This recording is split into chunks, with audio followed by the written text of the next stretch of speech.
What if I told you one of the greatest gangster movies ever made wasn't just dangerous on screen, but behind the camera as well?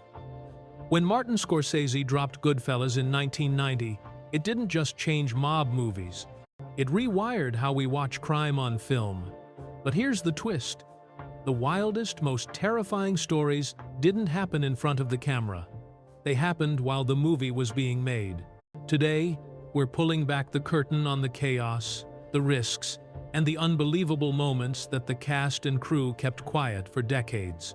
From Robert De Niro's obsessive research to Ray Liotta's death threats, from Joe Pesci's improvised rage to the real mobsters who showed up on set, this is the hidden history of Goodfellas. And after this, you'll never watch it the same way again. Now, let's rewind. Before Goodfellas was a film, it was a book, Nicholas Pileggi's Wise Guy. Scorsese almost never touched it. After Mean Streets and Raging Bull, he thought he was finished with crime films. The manuscript sat on his desk, collecting dust. Then, at his lowest point, he cracked it open. Hours later, he was calling Pileggi at 2 in the morning, saying, "I've been waiting for this book my whole life." Pileggi shot back, "I've been waiting for your call my whole life." That partnership nearly died before it began. Every studio rejected the project. Too violent, too bleak. No redemption. But Scorsese and producer Irwin Winkler refused to sand down the edges. Warner Brothers reluctantly signed on, and the gamble began. Casting was its own battlefield. The studio wanted Tom Cruise or Alec Baldwin for Henry Hill, but Scorsese fought tooth and nail for Ray Liotta, an almost unknown actor who practically stalked him for the role. He wasn't glamorous. He wasn't famous. But he had the perfect mix. Charm on the surface, danger underneath. With De Niro already on board and Pesci in the mix, the studio finally caved. What happened next blurred the line between movie set and mob life. De Niro called the real Jimmy Burke. Yes, the gangster his character was based on, while Burke sat in prison. A federal crime. He just wanted to hear how Burke ordered a drink, counted his money, even the rhythm of his speech. Pesci pulled from his own past, too.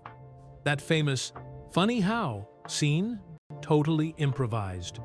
Drawn from a real-life moment where a mobster nearly killed him over an innocent comment. None of the other actors at the table were told what was coming. The nervous laughs, the fear on their faces that was real. Scorsese made chaos his secret weapon.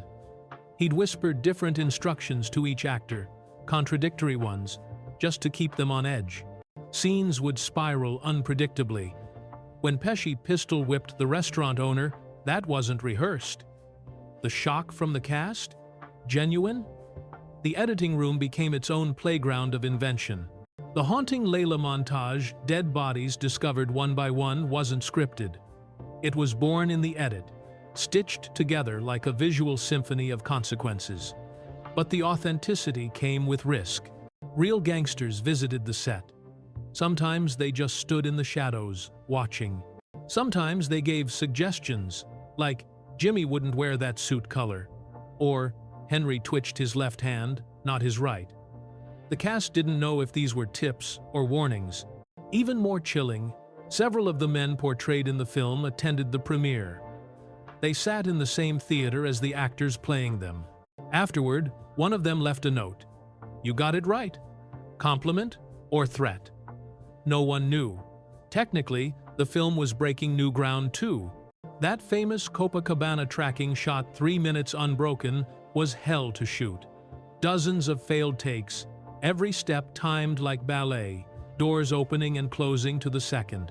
By the end, the Steadicam operator was drenched in sweat. But the result? Pure cinema. Henry Hill's power captured in one seamless glide. Later, the cocaine paranoia sequence pushed editing to its limits. Rapid cuts, sound bleeding from the future into the present, shots from every possible angle. It wasn't just storytelling, it was making you feel Henry's unraveling mind. Even the music changed filmmaking forever. Before Goodfellas, pop songs in movies were background flavor. Here, they became part of the narrative. violence set to Donovan's Atlantis, discovery of corpses to Clapton's Layla. Suddenly, rock and soul weren't just soundtrack, they were dialogue. After this, Tarantino and every filmmaker of the 90 seconds took notes. Of course, none of it would matter without the performances. Ray Liotta refused to play Henry as good or bad, just a man telling his version of the truth. Joe Pesci became a live grenade, terrifying his co-stars with unpredictable explosions. Robert De Niro simmered with quiet menace, proving that stillness can be scarier than shouting. And Lorraine Bracco gave us something no mob wife had shown before.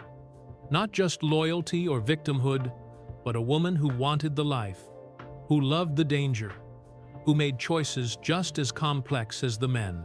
When the film finally hit theaters in 1990, it didn't just succeed, it rewrote the rules. Non-linear storytelling, unreliable narrators, anti-heroes. With no apology, this was the blueprint. Without Goodfellas, there's no Sopranos, no Breaking Bad, no wave of morally complex television and film that defined the next 3 decades.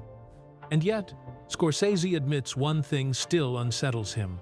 They wanted to show the emptiness behind the lifestyle, the loneliness, the corruption. But many viewers walked out of the theater thinking it looked fun. That's the risk of portraying something so truthfully, you can't control how people take it. Even Henry Hill himself blurred the line between fact and fiction. He loved the movie so much he'd tell strangers in bars, "That's me up there," until witness protection threw him out for blowing his cover. So, what's the legacy of Goodfellas? It's more than a gangster movie. It's a time capsule of when art and danger collided, when a group of actors and a director risked comfort, careers, even safety, just to tell the truth as they saw it. It's proof that sometimes the most unforgettable art is born on the edge of disaster. As far back as I can remember, I've loved stories like this. And if you want more hidden truths about the films that shaped our culture, hit like, subscribe, and drop your favorite Goodfellas scene in the comments. Did this inside look change how you see it? Let me know. Because in cinema, just like in life, the most powerful stories are the ones that dare to make us uncomfortable.